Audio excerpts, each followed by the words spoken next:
porque todos podemos y merecemos vivir en bienestar. Bienvenidos al podcast de Caminare, donde conversamos sobre salud mental de manera educativa y práctica para acompañarte en el proceso de crecer, vivir y construir una vida en bienestar. Bienvenidos al podcast de Caminare. Mi nombre es María Luisa Piña, soy psicóloga clínica, fundadora y directora de este espacio donde creemos que todos podemos y merecemos vivir una vida en bienestar, partiendo de lo que es nuestra salud mental.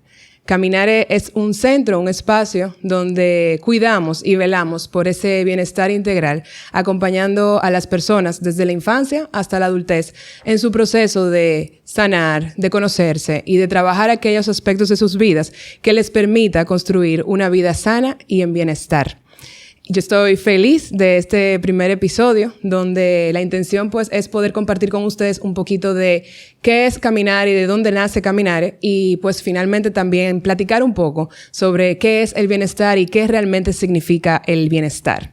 Caminare nace por mi pasión, por ayudar, por colaborar y por poder ejercer una carrera que tanto me apasiona como es la psicología. Y en un principio entendía que Caminare iba a ser exclusivamente para que yo pueda pues implementar y poner en práctica mi profesión como psicóloga. Sin embargo, algo siempre hacía ruido en mí, porque en mi carrera profesional siempre he trabajado de manera muy independiente. O sea, en la parte de emprender, siempre ha sido muy independiente y solitario, por así decirlo. A excepción de algunos proyectos de verano que pude compartir con otras colegas, pues en la práctica del día a día, en mi emprendimiento, siempre ha sido muy, muy solitario. Y eso me hacía ruido, porque yo decía que no va del todo conmigo, algo me inquietaba. Y parte de mi propio proceso de sanar, porque evidentemente yo también voy a terapia, pues pude identificar ciertas heridas y cierto perfeccionismo y ciertos miedos que necesitaba trabajar para poder realmente sentirme pues más plena con esta práctica. Había algo que me faltaba. Y finalmente estamos aquí, donde Caminare crece y evoluciona y se convierte en un espacio para otros terapeutas donde también puedan ejercer su práctica profesional y acompañar a otras personas en fomentar ese bienestar en sus vidas. O sea que Caminare ya no es María Luisa, sino que es también el espacio para otros profesionales donde podrán acompañar a personas en su proceso de sanar, de crecer y de construir una vida en bienestar. Como les decía, sí, desde Caminare, pues ejercemos esta parte clínica, pero también como profesional estoy en el contexto escolar, acompañando a los niños y a sus familias desde Kids Create para fomentar ese bienestar en el contexto educativo. Y en la parte clínica, pues, tenemos Caminare, donde fomentamos ese desarrollo socioemocional desde la infancia, también con las familias y con adultos. Y ese es el objetivo, pues, de ese espacio, de poder acompañar y construir una vida en bienestar. Entonces, como les platicaba, aparte de conversar un poquito sobre qué es Caminare y de dónde nace, creo que ya estamos en contexto. La idea es poder, pues, acompañar a otras personas en cuidar su salud mental. También vamos a estar hablando sobre qué es realmente el bienestar. Hoy en día tenemos mucha información al alcance de nuestras manos y eso es un arma de doble filo, definitivamente. Entonces, hoy vamos a estar hablando un poquito más sobre ese concepto de bienestar y qué realmente significa. En cuanto al esquema de nuestros encuentros, de estos episodios, siempre va a haber una parte psicoeducativa, porque la idea es poder brindar información de valor y que pueda ayudar a otras personas a construir y aclarar sus ideas, y una parte práctica donde podamos brindarles también algunas herramientas o recomendaciones ya más puntuales para poner en práctica o desarrollar cualquiera que sea el tema que estemos abordando. Porque el día de hoy estoy sola, pero la idea es que en próximos encuentros poder contar con la compañía de otros profesionales de salud mental para abordar temas relacionados con sus áreas y así poder pues aumentar el valor de este espacio que tiene la intención de poder acompañarlos desde esta parte de podcast. Entonces, cuando hablamos de bienestar, Yo siempre digo que en el desarrollo humano y en lo que es la psicología, 2 más 2 no siempre es 4. ¿Por qué? Porque cada persona es diferente y la manera, por ejemplo, en la que yo vivo una realidad puede ser distinta a la forma en la que la otra persona la vive. Y por eso siempre es importante poder llevarlo a un concepto individual. Y el bienestar, pues evidentemente también tiene que ver con la individualidad de la persona. Pero básicamente la base de este concepto se centra en que el bienestar busca aumentar la calidad de vida de la persona y que pueda entonces también vivir acorde y de manera coherente y de manera sana a su esencia, ¿ok? Que puedan construir y en su día a día poder tener una vida lo más sana posible. No va a ser perfecto, porque también ahí es siempre importante como aclarar esa parte. El cuidar mi salud mental, el ser intencional en construir una vida en bienestar no va a garantizar perfección porque la perfección no existe. Van a haber momentos de malestar, van a haber momentos de dificultad, van a haber pruebas. Sin embargo, cuando somos intencionales en construir una vida en bienestar, pues podemos ser más intencionales incluso en cómo vivimos esos momentos de dificultad, esos momentos de malestar, porque contamos con las herramientas para poder hacerlo. Entonces, el bienestar tiene que ver con esa parte de poder tener una vida en armonía, coherente con nuestra esencia. Y para explicar lo que es el bienestar, yo he diseñado mi propia versión del triángulo del bienestar. Y digo que he diseñado porque si buscamos en internet, como hablábamos ahorita, hay mucha información, el triángulo del bienestar se puede ver de diferentes formas, o sea que varía, ¿verdad? Y mi versión del triángulo del bienestar tiene que ver con, primero, lo que es la autoconfianza, confianza en uno mismo. Segundo, el manejo adecuado de las emociones. Y tercero, lo que son las habilidades sociales. Estos 3 aspectos para mí constituyen son los pilares de una vida en bienestar. Y son conceptos generales que se pueden ver de manera diferente dependiendo de la persona. Por eso siempre es importante tomar esa parte en cuenta. Vamos a hablar en teoría de manera general, pero es importante que cada persona, que cada individuo pueda ir asociándolo de manera individual a cómo se ve eso en su vida, en su día a día. Entonces vamos a hablar de cada uno de esos 3 aspectos para ver en la práctica cómo podemos llevar esto a cabo, cómo lo puedo vivir, cómo puedo ser intencional para cuidar de estos 3 aspectos. Cuando hablamos de autoconfianza, antes de abordar esa parte y desarrollarlo, en un principio, cuando yo hablaba del triángulo de bienestar, en lugar de autoconfianza, yo ponía el término de amor propio. Sin embargo, conforme he ido estudiando y he ido leyendo y he ido aprendiendo, y en mi práctica en sí, he podido entender que más que amor propio, es esa confianza que yo tengo en mí mismo. Porque claro, en la medida que yo confío en mí mismo, pues evidentemente va a venir lo que es la parte del amor propio. Pero, y aunque sí, obviamente el amor propio es muy importante, creo que se ha romantizado excesivamente este término. Y no es solamente el yo amarme, es también yo poderme sentir segura de mí misma, poder confiar en mí mismo. Y para yo poder confiar en mí mismo, pues evidentemente tengo que conocerme. Tengo que saber quién es María Luisa, cuáles son mis fortalezas, cuáles son mis oportunidades de mejora, qué me gusta, qué no me gusta. Entonces, esa confianza en mí mismo que se va a construir a raíz del autoconocimiento es fundamental para poder tener una vida coherente, para poder construir una vida sana. En la medida que yo confío en mí, porque me conozco, porque me valoro, porque me respeto, pues evidentemente las decisiones que yo voy tomando en mi día a día van a ir acorde a esa esencia. Y cuando voy acorde a mi esencia, pues entonces hay armonía, hay sanidad y tengo mayor claridad de lo que efectivamente quiero y necesito en mi vida. Entonces, esa parte de autoconfianza es fundamental para yo poder tener una vida en bienestar. Luego hablamos de lo que es el manejo de las emociones, que tiene que ver con la inteligencia emocional. Hoy en día ya tenemos mucha información de lo que es la inteligencia emocional. Sin embargo, somos adultos que durante nuestra infancia no necesariamente nos enseñaron a cómo gestionar nuestras emociones, a cómo vivirlas adecuadamente. Entonces, ya ahora en la adultez es importante que podamos aprender a gestionar estas emociones de una manera adecuada. Y claro, como les comentaba ahorita, desde mi práctica profesional, eso es justamente lo que yo procuro, poder anticiparnos, poder prevenir. Y por eso trabajo con niños en lo que es el desarrollo de socioemocional en general, pero de manera muy específica y muy particular en el manejo adecuado de las emociones. Porque, y ahí haciendo un paréntesis, ¿verdad? Muchas veces entendemos que en la infancia, bueno, los niños son niños, podemos tener creencias quizás de que al final los niños se olvidan de eso, no tiene que ver. Sin embargo, está comprobado científicamente que las experiencias que tenemos durante nuestra infancia van a impactar y van a influir sobre la persona en la que nos convertimos. Durante esta etapa, nosotros empezamos a construir lo que es nuestra voz interior, nuestra identidad, nuestro concepto social, y todo eso, aunque conscientemente no lo recordemos, sí se va quedando en nuestro inconsciente y va a ir influyendo sobre nuestra adolescencia, nuestra juventud y sobre nuestra adultez. Entonces, por eso es tan importante que desde la infancia podamos aprender a gestionar nuestras emociones. Y entonces me preguntan, bueno, María Luisa, yo no lo aprendí durante la infancia, entonces ¿qué? ¿Ya? ¿Caso perdido? Para nada, porque siempre estamos a tiempo, el ser humano tiene la maravillosa capacidad de transformarse, de evolucionar, de cambiar, y yo soy fiel creyente de eso. Entonces, aún como adultos, tenemos la oportunidad de poder ponernos en contacto con nuestra historia de vida, poder identificar aquellas cosas que de repente necesitamos sanar, que necesitamos desaprender, y aquellas que necesitamos aprender para poder tener una versión más sana de nosotros mismos. Entonces, en ese sentido, el manejo de las emociones y todo lo que tiene que ver con el desarrollo socioemocional es algo que nos va a acompañar durante toda nuestra vida. O sea, que el hecho de yo trabajarlo en la infancia no quiere decir como que, bueno, ya yo lo trabajé a los 8 años, listo, se acabó. Para nada, porque vamos cambiando, vamos creciendo, van surgiendo nuevos retos y nuevas necesidades. Entonces, evidentemente, este es un aspecto que tenemos que trabajar durante toda nuestra vida.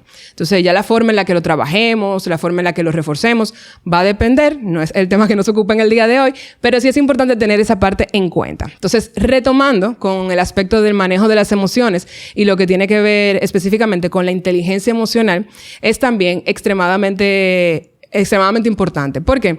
Porque nuestras emociones forman parte importante de nuestro día a día. Y cómo yo me comporto tiene que ver con cómo yo me siento. Y pensemos, por ejemplo, cuando yo amanezco con dolor de cabeza, cómo yo me voy a comportar. Y obviamente el dolor de cabeza es algo físico, sin embargo, puede afectarme a nivel emocional.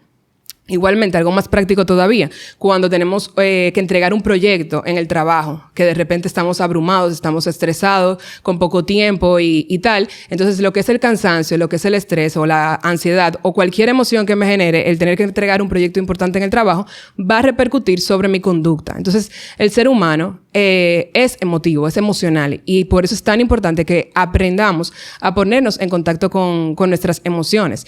Y algo que yo siempre digo es que cuando hablamos de desarrollar inteligencia emocional, no significa que, ya no me voy a sentir triste, no voy a estar enojado, no voy a tener ansiedad y todo va a fluir perfectamente. Eso no es real tampoco. ¿Por qué? Porque somos seres humanos y al final vamos a seguir enfrentando situaciones que me detonen, situaciones que me generen malestar. La idea es poder contar con las herramientas para lidiar con esta emoción que nos está generando un malestar. Entonces, la base de la inteligencia emocional es poder reconocer, es decir, identificar la emoción, poder aceptarla y poder vivirla de una manera adecuada, de una manera proporcional, que no nos lleve a tener conductas desadaptativas, sino más bien conductas adaptativas, o sea, conductas que me permitan ser una persona funcional. Porque obviamente cuando aprendo a gestionar mis emociones, no es que las voy a evadir ni a reprimir, mucho menos, sino que las voy a vivir sanamente. Y algo que siempre comparto con mis pacientes, específicamente con la población con conductas adictivas o con codependencia, es esa parte de que no se trata de apagar la emoción. No es porque ya tú le identificaste, ok, yo estoy ansiosa por esto, pero algo que me han dicho, mira, yo estaba ansiosa, me retiré, sin embargo, en ese momento yo seguí pensando en tal cosa, y la emoción siguió y después todo empeoró y tal. Entonces, ¿dónde aquí pudimos ver y trabajando en esa dinámica y en ese proceso de reconocer cómo realmente se vivió esa ansiedad? Que no basta con que yo pueda ver la emoción, actúe y me retire un momento, sino que también tengo que asegurarme de terminar de vivirlo lo más posible para volver a la calma. Y aceptando, obviamente, que aunque vuelva a conectar a la calma, no significa que la ansiedad desapareció del todo. Significa que pude ver la emoción, la pude vivir sanamente. Y si este malestar continúa, pues entonces tengo herramientas para vivirlo de una manera más calmada, más sana y pues autorregularme. Un ejemplo también muy importante de esto y que es evidente es el proceso de duelo. Cuando estamos en un proceso de duelo por la muerte de un ser querido o por un cambio importante que estoy teniendo en mi vida, esta emoción, este malestar va a durar un periodo importante. O sea que el hecho de yo saber que estoy triste porque ya no voy a ver a esta persona y todo lo que implica la muerte, no quiere decir que ya dentro de 3 días, pues entonces ya yo estuve triste y listo, voy a seguir mi vida normal. No, hay un proceso y en ese proceso que tengo que vivirlo y que tengo que ser intencional en reconocer cómo hacerlo de manera más adecuada y más sanamente posible, es probable que haya un malestar. Entonces, ahí es donde entra en juego el valor de la inteligencia emocional, porque voy a contar con los recursos y las herramientas para vivir ese malestar de una manera apropiada, de una manera sana. Y creo que ese es el punto central del manejo de las emociones y de desarrollar inteligencia emocional, el aprender a gestionar esas emociones de una manera adecuada, porque todas nuestras emociones son buenas, hablan de nuestro mundo interior, hablan de mí y cumplen una función, me mandan una información a mí como persona. Sin embargo, no todas las conductas son buenas y así claramente yo se lo explico a los niños desde los 5 o 6 años. Todas tus emociones son buenas porque cumplen una función, pero no todas tus conductas son adecuadas. Y ahí es donde tenemos que entonces ser estratégicos en ver cuál es la conducta adecuada para vivir esta emoción que me está generando malestar. Y obviamente este concepto lo vamos trabajando acorde a las edades y brindando las herramientas que sean oportunas. Y se ven así como bien básicos. Sin embargo, a nosotros como adultos también nos funciona porque algo que siempre se habla, un tema muy común, sobre todo en términos de crianza y de educación, son las rabietas. Y entendemos que las rabietas nada más las tienen los niños porque son niños, no entienden y porque mira, no sé qué. Sin embargo, los adultos también tenemos nuestra rabieta adaptada a nuestra edad, adaptada a nuestras capacidades y nuestros conocimientos. Entonces, en ese sentido, es importante que podamos verlo de manera general. No son los niños que tienen rabietas. También nosotros experimentamos malestares y muchas veces no tenemos como adultos las herramientas para gestionar o vivir adecuadamente esa emoción. Y eso nos puede llevar a aumentar un conflicto, a tener dificultad en el trabajo, a terminar una relación personal que de repente no tenía que terminar, pero como no manejamos bien el conflicto, pues entonces se terminó. Y todo eso, el yo poder ponerme en contacto con mi mundo emocional, el yo poder identificar herramientas que me permitan vivirlo de una manera más apropiada, van a construir y van a contribuir en lo que es construir una vida en bienestar. Y de ahí la importancia de poderme poner en contacto con mi mundo interior, el poder reconocer mis emociones y el poder vivirlas de una manera adecuada. Ahorita les platicaba de que mis emociones cumplen una función y me mandan un mensaje. Cuando hablamos de eso es específicamente de que la ira, la frustración, me envía un mensaje de que algo no salió como yo quería, de que alguien está traspasando un límite que es importante para mí. Entonces me envía una información de mí mismo porque yo puedo junto a Juan vivir la misma situación. Sin embargo, a mí me puede afectar de una manera diferente y a Juan puede que simplemente ni le afecte y que fluya igual y que no pase nada. ¿Por qué? Porque ahí entra en juego lo que es la individualidad. Y cuando yo puedo reconocer de que, ok, esta situación a mí me detonó porque me puso en contacto con mi infancia y cuando hablaban por arriba de mí, entonces yo de una vez me sentía como menos o sentía que me estaban menospreciando. Y al día de hoy, cuando se me interrumpe, yo conecto con esa herida y me genera un malestar. Entonces, el yo poderlo reconocer, lo que me va a ayudar es a ser más intencional en vivir de una manera más objetiva este malestar y contar con las herramientas para que de repente si eso me generaba una ira de 10, se quede en un 5 y que la conducta y la respuesta que yo tenga sea adaptativa, no desadaptativa como hablábamos ahorita. Que cuando hablamos de conducta adaptativa, que sea una respuesta que me permita funcionar, que me permita adaptarme a lo que está sucediendo en lugar de lo opuesto, ¿ok? Entonces, ahí es muy importante el yo poder conectar con ese mundo interior para identificar mi emoción y la función que cumple, qué mensaje me está enviando, porque de esa manera voy a controlar mis pensamientos y la manera en la que me gestiono ese mundo interior que hablábamos ahorita para responder de una manera adecuada. Igualmente la tristeza, cuando estoy triste también y hay veces que no logramos identificar de dónde viene esta emoción y por eso es tan valioso y tan importante el poder ponerme en contacto conmigo mismo, el poderme conocer a mí mismo para poder identificar de dónde viene esta tristeza, de dónde viene esta emoción. Me manda un mensaje de que algo que sucedió en mi entorno me genera un malestar, ya sea por una pérdida, por un cambio o alguna situación en particular que generó en mí esta emoción. El miedo, pues evidentemente también, que cumple su función porque es una señal de alerta de que corro peligro. Y obvio, con el tema del miedo, hay veces que puede ser racional o que puede ser irracional. Sin embargo, siempre tiene un porqué, siempre tiene una raíz. Y esa raíz, independientemente de que sea un miedo irracional, es importante verla para poder gestionarlo de una manera más adecuada. Y aquí me río porque estoy pensando en el fin de semana. Yo le tengo miedo a los sapos. Y una vez en terapia, yo le decía a un niño cuando estábamos hablando sobre esta emoción, yo le decía que me daba miedo a los sapos. Y él me decía, pero ¿por qué tú le tienes miedo a los sapos? Los sapos no son peligrosos. Y yo le decía, sí, pero realmente me asusta, no me gusta tenerlos cerca y tal. Y ahí yo me quedé como que, wow, pero es que realmente este miedo no es racional. Los sapos no son un peligro, no me van a hacer nada, son más pequeños que yo. Sin embargo, sí tienen su raíz. Cuando yo era pequeña, mi mamá también le tenía muchísimo temor a los sapos y siempre era como una fobia que ella tiene. Y de alguna forma yo aprendí a estar alerta ante la posibilidad de un sapo y junto con eso, obviamente, mi propia construcción de que no me gustan, son desagradables para mí y de ahí viene ese miedo. Le sigo teniendo miedo a pesar de que yo sé la raíz, a pesar de que yo lo entiendo, de que lo racionalizo y no puedo estar cerca. Justo este fin de semana estábamos en Jarabacoa y yo le decía a mi esposo, yo escuchaba que había como una rana cerca y yo dije, no, tenemos que entrar. Es que yo simplemente aquí no me puedo calmar. Entonces, yo sabía que mientras yo estuviera expuesta, yo iba a estar alerta. Entonces, para yo dejar de estar alerta, entonces nos retiramos, entramos a la casa y tal y ya, y como que todo se calmó. Entonces, nada, básicamente el yo poder reconocer mis emociones también me va a ayudar a poder estar en contacto conmigo y construir esa vida en bienestar y poder responder de una manera adecuada ante lo que suceda en mi día a día. Y finalmente tenemos lo que son las habilidades sociales. El ser humano es un ser social. Nos vamos a relacionar, vamos a interactuar con otras personas y eso es en diferentes contextos. Está el contexto profesional, pero también está el contexto personal. Y es muy importante que podamos tener herramientas para que esas relaciones sean lo más sano posible. Y fíjense que todo está unido.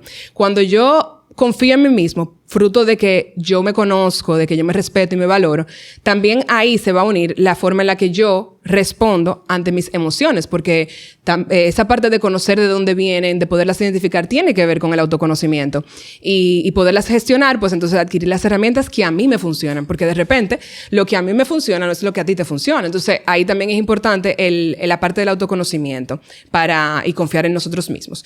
Y de la mano con el tema de las habilidades sociales, en la medida en la que yo siento confianza en mí mismo, pues evidentemente me voy a desenvolver de una manera más natural, más auténtica, más genuina y fruto del autoconocimiento también voy a ser más exacta en elegir a las personas con las que me relaciono y hay personas que creen y es válido el tema de la energía, de que yo atraigo a cierto tipo de persona y demás, pero al final va muy de la mano en yo poderme conocer, tener confianza en mí misma y poder elegir con qué tipo de persona me voy a relacionar, sobre todo en la etapa adulta, porque ya en la etapa de adolescente, pues evidentemente hay un proceso, en la mayoría de los casos, de experimentar, de probar y de buscar ese ajuste, porque todavía el adolescente está en una etapa muy inicial de definir su identidad, de conocerse, de comprenderse. Entonces, ahí sí podemos probar un poquito más, pero ya la idea es que en la juventud, en la adultez, pues sí podamos elegir personas que vayan acorde a nosotros y con las que nos sentamos en armonía para relacionarnos.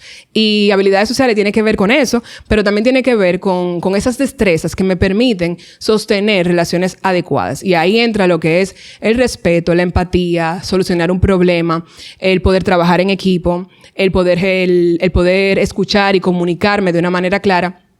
Todo eso tiene que ver con lo que son las relaciones, con las habilidades sociales, que básicamente es poder tener relaciones interpersonales sanas. Entonces, ese es básicamente el triángulo de bienestar. Mucha teoría, mucha información, pero que cuando lo vamos desglosando, y al final les voy a compartir una herramienta porque como hablaba al inicio, la idea es tener una parte psicoeducativa y tener una parte práctica para que se queden con algo.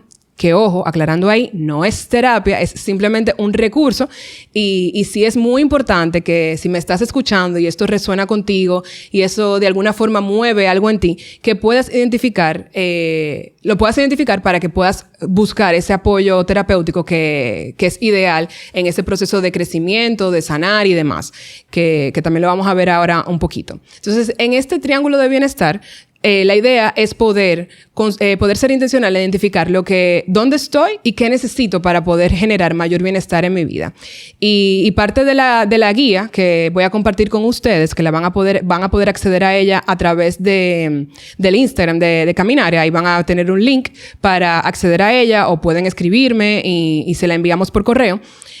Van a poder hacer un ejercicio práctico de cada uno de estos aspectos, lo que es confianza en mí mismo, manejo de las emociones y habilidades sociales.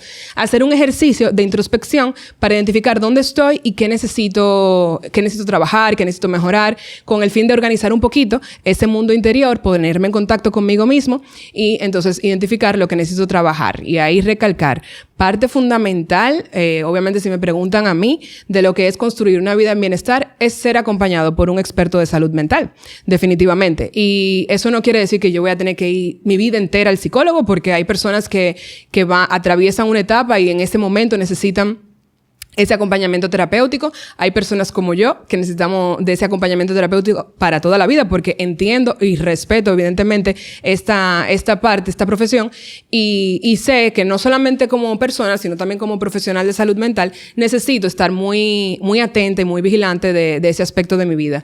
Entonces va a depender. No te estoy diciendo que para toda la vida vas a necesitar la terapia, pero sí te estoy invitando a considerar el poder tener ese acompañamiento profesional que te permita determinar qué necesitas trabajar, qué necesitas sanar o qué necesitas aprender, o en muchas ocasiones desaprender, para poder tener una vida en bienestar. Yo soy abanderada de que todos merecemos esa vida en bienestar y de esa vida de que no significa que no van a haber problemas, sino que voy a poder enfrentar esas dificultades, esos retos, esos inconvenientes de una manera distinta. Y aparte de eso, que también en mi día a día voy a sentir mayor plenitud, mayor calma, porque las decisiones que tomo y los lugares en los que estoy, las personas con las que me relaciono, me hacen sentido, son acorde a mí, son coherentes conmigo. Entonces, el poder realizar este triángulo de bienestar a través de la guía que voy a compartir con ustedes, creo que podría ser un punto de partida y que a raíz de ahí, ojalá y puedas, si no tienes todavía un acompañamiento